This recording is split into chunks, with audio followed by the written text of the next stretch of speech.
Xoş gördük değerli izleyiciler. Bu videomda çok dadlı, yumuşaq banan şirniyyatı hazırlayacağım. İlk olaraq xəmiri hazırlayıram. Qaba əlavə edirəm 420 qram ələnmiş un. 200 ml stakanla 3 stakan yarım un eləyir.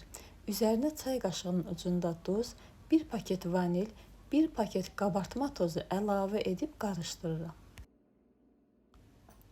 Bura əlavə edirəm 200 qram yumuşalmış kərə yağı və əlimlə ovxalayıb ovuntu halına çatdırıram.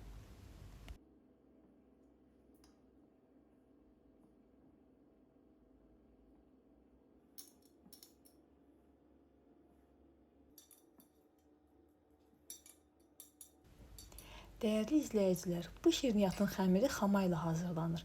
Amma qatıqla da çox gözəl alındığı üçün mən evdə olan 200 qram qatıq döküb xəmiri hazırladım. Siz istəsəniz qatığın yerinə 200 qram xama əlavə edib hazırlaya bilərsiniz.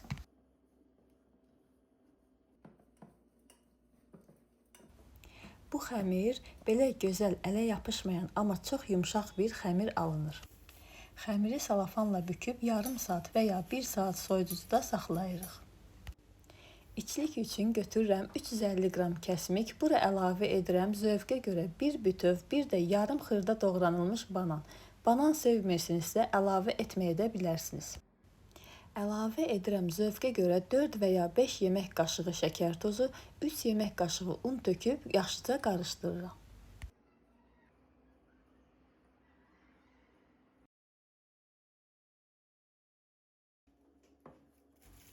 Xəmiri soyuducudan çıxardıb 36-37 qramlıq xırda kündələrə kəsib yumrulayıb padnosa yığıram. Bu reseptlə məndə 24 ədəd banan şirniyyatı çıxdı.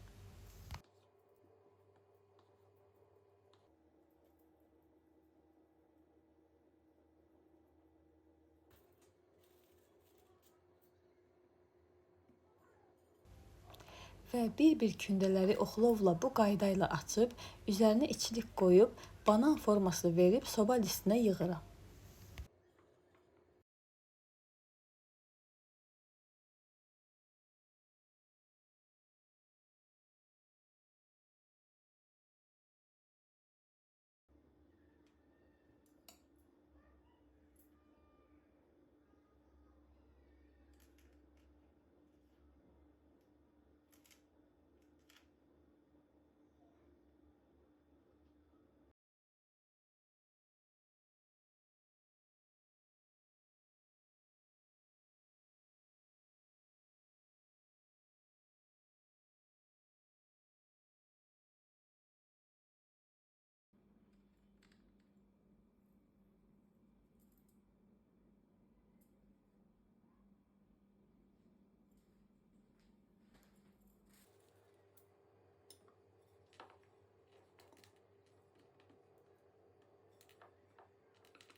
Öncədən isidilmiş alt-üst rejimdə 180 dərəcəli sobada 25 dəqiqə ərzində bişirirəm.